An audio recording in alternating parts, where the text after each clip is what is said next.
Welcome to day 18.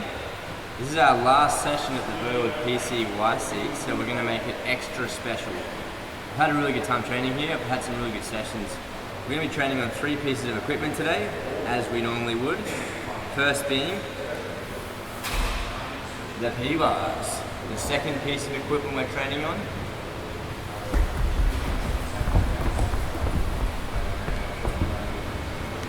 the rings. The third piece of equipment, you guessed it. Oh! It's the rope. So they're really the 3 things you could ask for. Be Christmas, you know, from Santa, write a list, ask for those 3 things. If you've been a good boy or girl, you might just get them.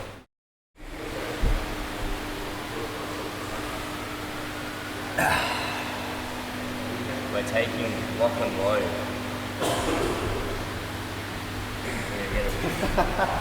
I particularly appreciate this pre-workout now after having had the hyphy mod. That screwed me over for about 4 or 5 days. So this is definitely a safe bet. I get a good pump, I don't get too crazy. Glad to be taking the lock and load, baby.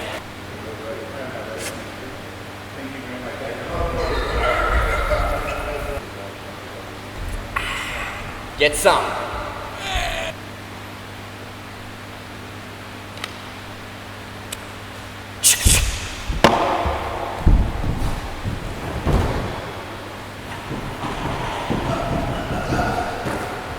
Do this.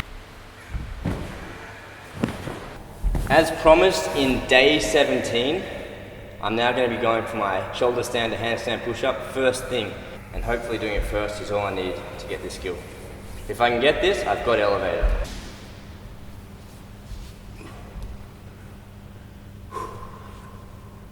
Yes, come on. Let's see where it is. It feels like my back arches to a point where it's just terrible and then I can't do it. What is it, man? It is strength. Impossible. We'll all admit that. Impossible. It seems like you would just need that little extra push, which could possibly come from trying to open the shoulders just that bit more. I'm hoping this isn't a strength-related issue. I think it's a technique. It does feel like my shoulders are really closed. Like I get it to here, but they still feel like that. And I get the feeling they need to be like that. So I'm gonna try on this next one to go from here, and then do it.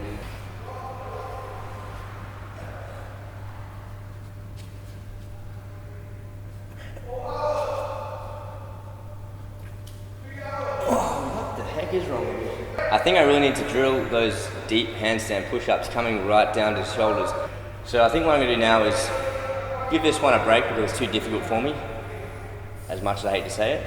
And near the end of my session, I'll replace it with handstand push-up, and I'm going to come and touch those bars. For some reason, if I come from that handstand, it's much easier for me. I think it's because the shoulder's already retracted. We are upping the ante for this last set. I'm going to go for 5 reps. I feel like I could have done that on my set just before. On this last set though, I'm going to push myself.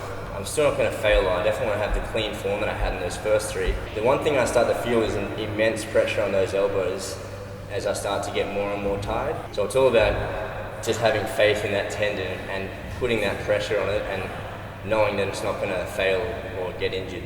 If you take a look back at, I think it was day 3 or 4 when I tried level 7, I couldn't really do it. Getting 5 reps on level 6 is a great achievement.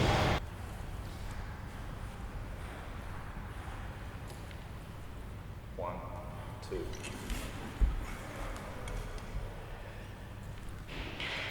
One, two. If I come back on the shoulders a little bit more, pull back. 1, 2. Come on. Go. 1, 2.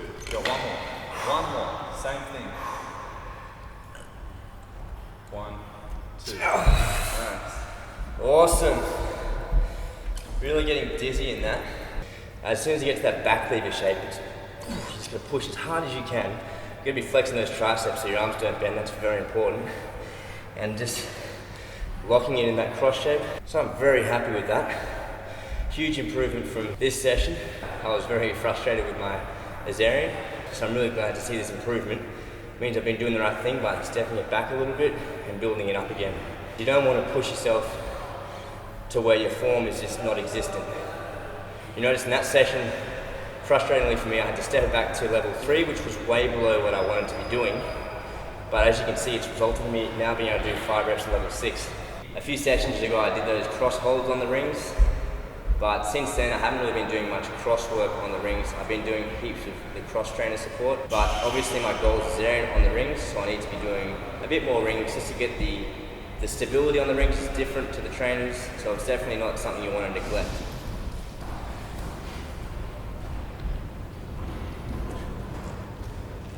Oh no, he's gone for too much. Yeah, it's 45. Oh, one more. Do one more. You can. You can.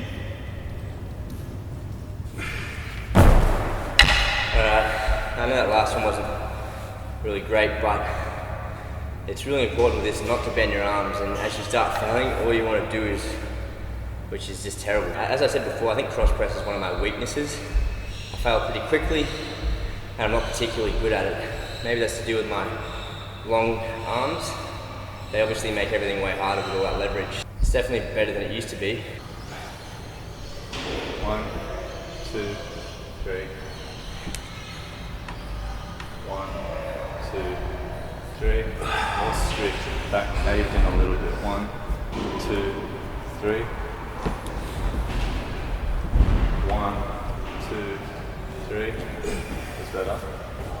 1, 2, 3. Hold the shape, hold the shape. 1, 2, 3. 1, 2, 3. And that last bit, just before like your hips become level, that's where it does the I felt it. subtle bend. Because of that, I'm going to reduce it down to 90 degrees for my last set.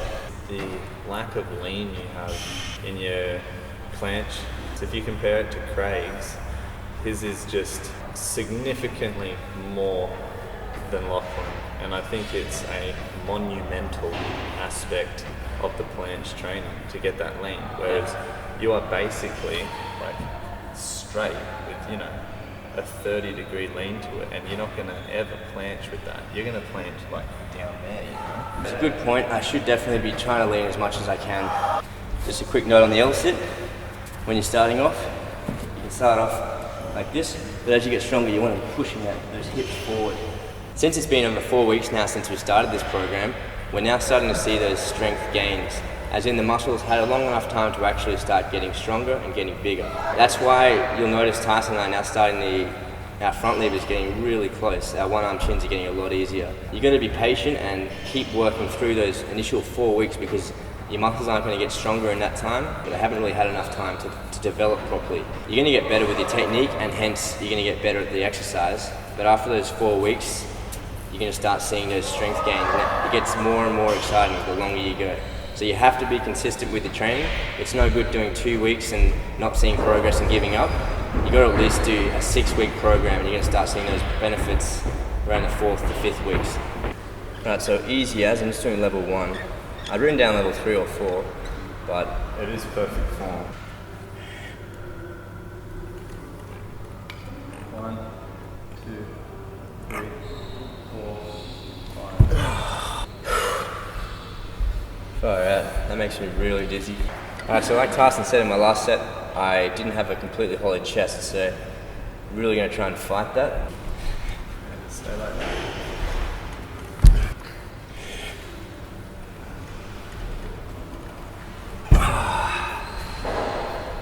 Uh-oh.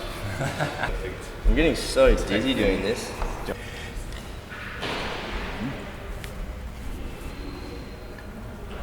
That position. But I feel so weak. I can feel it up. His core or midsection does not feel tight at all. I can feel how it's tense up the top and tense at the bottom, but there's no tensile strength actually in that middle section there. Day 20 is when I'll probably do this again, and I should do it near the start of the workout. I'm trying to go from that dead hang to there and back.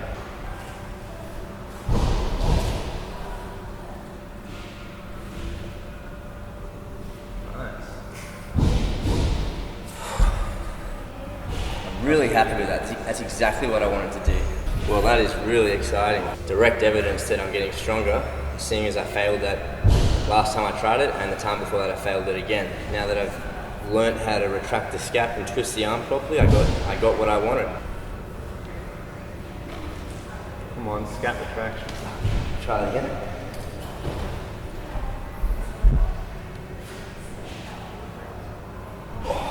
Nice close, dude. Moving a little bit, but to be honest, that pressure in the shoulder felt a little bit too much. I did move them, which is nice, but I think it was still, the scap wasn't retracted enough, and it gives you that kind of, you're going to pull your shoulder out feeling. To make this a little bit more challenging, after I've done 2 reps, I'm going to do a slow negative, since it's just natural to do so.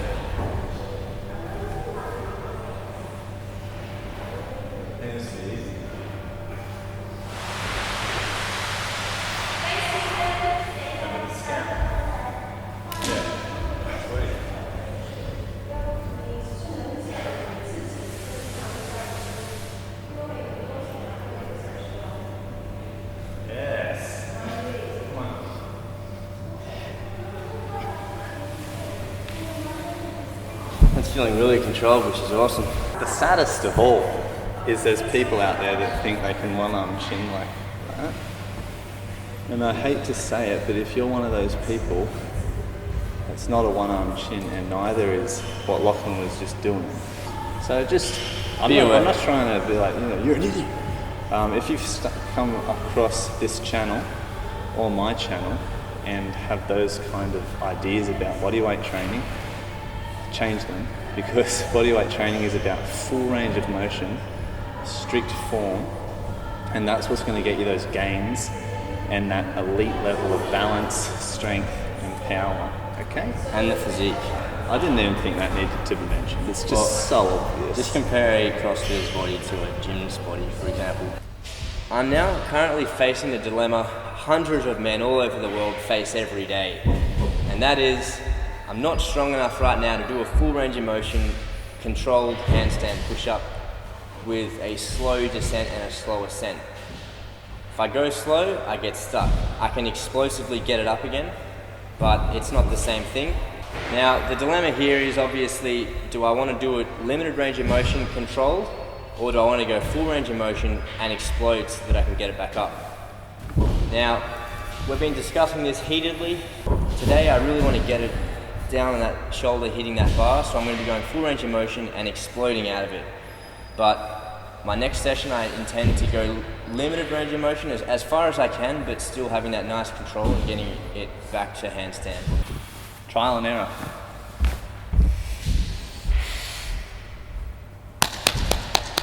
So this will be quite explosive, forgive me. This is why we take creatine. Look at that. That's skill in itself, come on.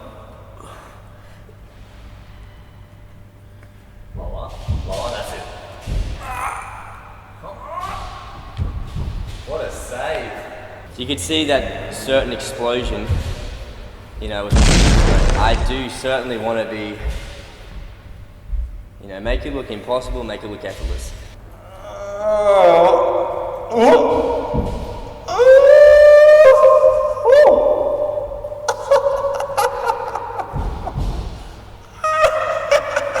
One note about this rope is it's probably 1 inch thick. It's too thin. It's obviously made as a play toy for little kids, but I much prefer maybe a 2 inch thick rope where you can get a solid grip on it. This one's a little bit thin. You get your whole hand around it even a bit more, so I'm just going to try and demonstrate Craig-like form right here. So I'm going to do the straddle, not the L-sit that he does, but apart from that, the speed should be similar to Craigie and the reach.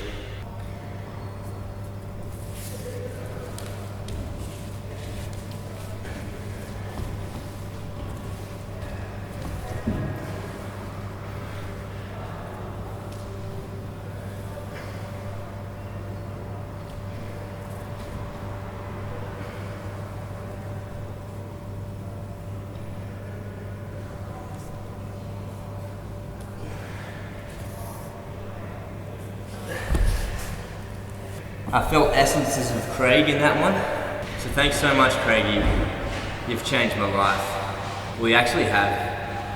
Sincerely, we really do appreciate firstly how strong you are and how quickly you progress with your skills and your nice simple methods of achieving them.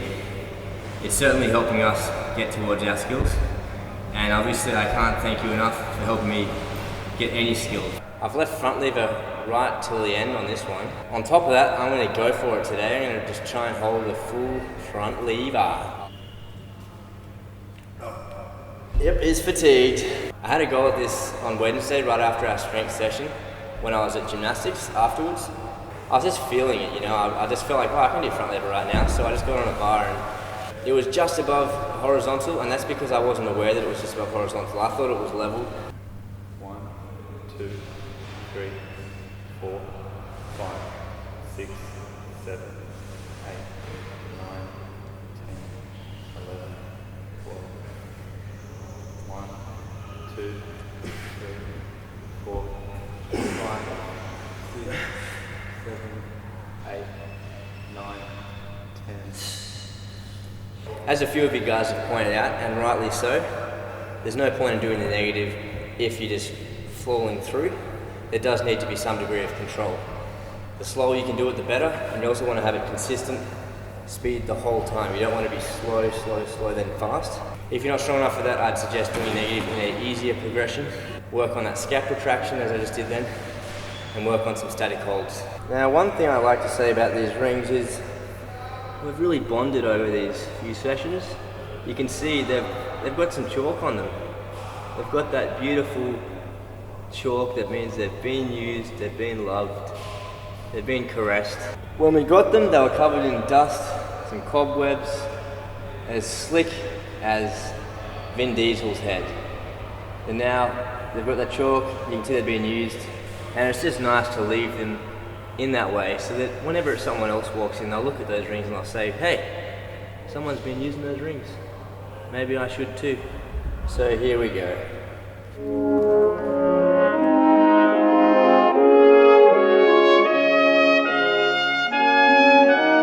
Back to their resting place.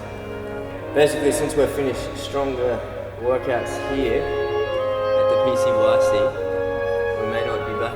We don't know when we'll be back. We surely will be back at some point. Tyson's been tearing up over there. Alright, I'm going to weigh myself now. I'm interested to see if I weigh 76.5 or more, which is what I was weighing before I got sick. I dropped down to about 74.5 kilos, and I believe that was just because I didn't have as much food in me because I still wasn't eating completely normally. Oh, bro! 74.15. Wow! That just goes to show how important your diet is. I think there were 3 main days where my stomach was so off that I couldn't eat properly. I don't really mind too much about weight. Now, you can see down here, I just finished training my legs. You can see I've been training these whoppers. Just finished up my legs. Nah, it's actually just bicep curling. That of course I don't train legs.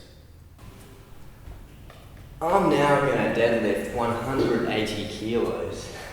No, I'm not even going to try, that would be stupid. No. Most I've ever done is 100 kilos, and that was enough for me, you know. Got me these beasts. And obviously, if you're getting legs that big, you don't want to go any bigger. It's going to be hard to walk. It's going to be hard to do anything that involves not smashing your dick between your huge legs. So in the future, I do intend to get into Olympic lifting actually. In all seriousness, it would be quite interesting to document the growth of my legs in particular, because I don't train them very much right now.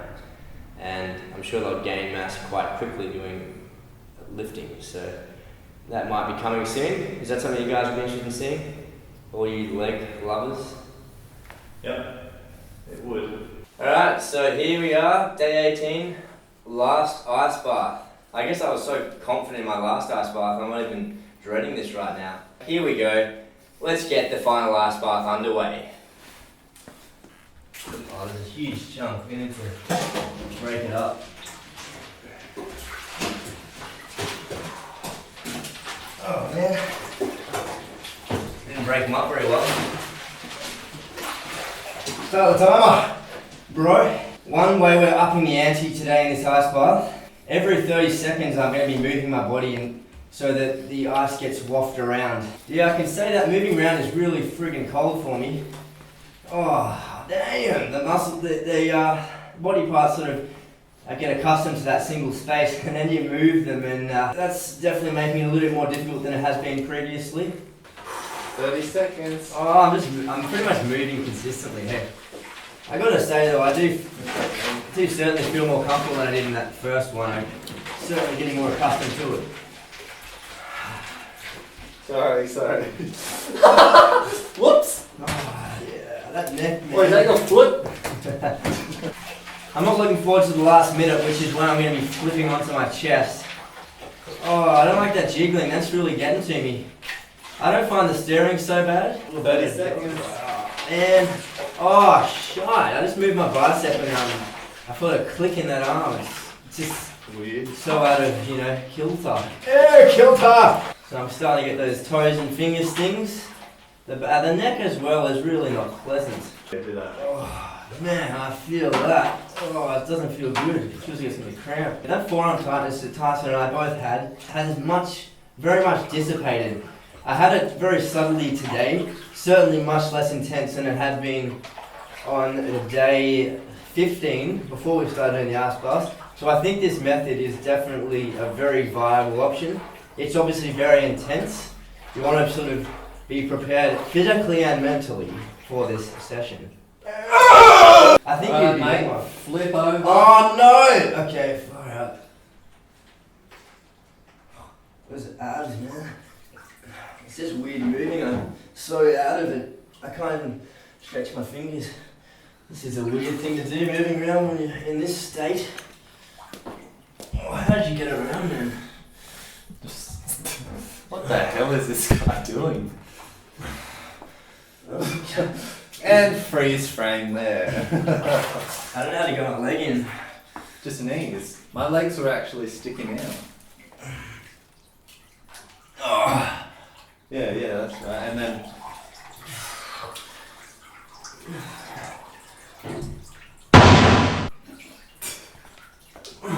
what the hell is on this screen? Oh, that's a weird feeling. Alright, 1 minute. So yeah, my leg, the upper leg, which was not previously in, or the middle leg and the knee, is now freaking freezing. I was going to dunk my head in, but I think that's just dangerous and there's no benefit of it. I can dunk your head in. You reckon? Yeah. Okay. Alright, that's 1 minute. Oh, okay.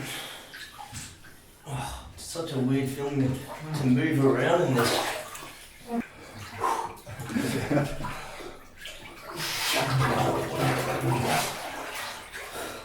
Oh, that wasn't too bad, is it? My freaking hands are, man. Holy crap, that's not healthy. Can you see that? There we go. Okay. Look at that. Anyways, that's the ice bar. Loving it. Okay, I'd say that the ice bar certainly gets easier. The first one is definitely the worst. I would say it is actually the most effective recovery method we have done yet. It has its obvious pros and cons. The pro is, it's very simple to do. All you do is fill up a bath of cold water, put 2 bags of ice in it, and then sit in it for 10 minutes. Like for example with the foam roller, you need to have skill. You need to know which muscles you want to target. The con is obviously it's very uncomfortable. Obviously your body just wants to get out because why would you want it to be so damn cold? And obviously another pro is it's very effective. So if you're considering it, I would say give it a go.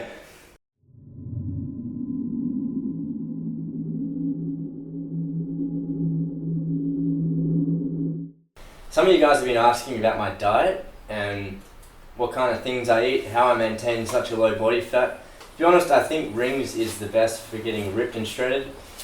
I've been training it for 4 years now, not doing any weights, anything else, not doing cardio, nothing, just rings. Anyway, obviously diet is somewhat important. I don't do anything really that special, I just sort of make simple foods, and obviously I want to spend as little time as possible cooking because I got better things to do than cooking, right? For dinner tonight, I just cook meat, diced beef, that with brown rice, which you can see here, and some vegetables. 1.3 kilos worth of diced beef. Yeah, I add a tiny bit of olive oil, just standard olive oil. This one's pure, it's not virgin or anything like that. Let's say a tablespoon's worth. Now, just to quickly explain why I have brown rice. If you guys don't already know, brown rice has a lower GI or glycemic index than white rice, which means that the energy is released slower. Right, so now on the meat, what I'll do is I've got some herbs up here. You can take whatever herbs and spices you like. So firstly, I've got chili flakes. Chili flakes are thermogenic, which means it increases your metabolism. And for people like me who want to get bigger and stronger, increasing metabolism is a good thing. It means you can, burn through food and that quicker. One thing about me and my eating is I really don't care what things taste like. If it's good for me, I'm going to eat it. I'm not really strict on not eating ice creams and that kind of thing. If I feel like having chocolate, I'm going to eat chocolate. Ginger. So I've got Italian herbs here. I've got some garlic. Perhaps the most lazy of them all is the onion flakes. It's not very hard to crush an onion, but hey, obviously my 3 macros are carbs, protein and fats. I'm getting my carbs from the brown rice, getting my protein and fat from the meat, and also just because you always want to be having lots of vegetables, I've got my frozen vegetables here. So for the vegetables, I just buy frozen mixed vegetables, stir fry style. Again, put in as much as you want. That's enough. You just put a plate on top of your bowl, put it in your microwave for 4.5 minutes. I like to cook once for about 4 or 5 days, and then put all the leftovers in Tupperware and then eat them throughout the week. Because this is going to be a little bit plain, it's just plain meat and vegetables and brown rice. There's not much flavour to it. What I do is I add some pasta sauce to it. Also, I've got mozzarella cheese here, which is a good source of protein. Just in case you want to know the specific amount of rice, meat and vegetables that I'm having for this meal. Generally, I'd say this takes 20 minutes to prepare. Let me know what you guys thought of this. Let me know if there are any other meals you want to see me make. Stay shredded, bros. Stay impressive. Pushing that one hard.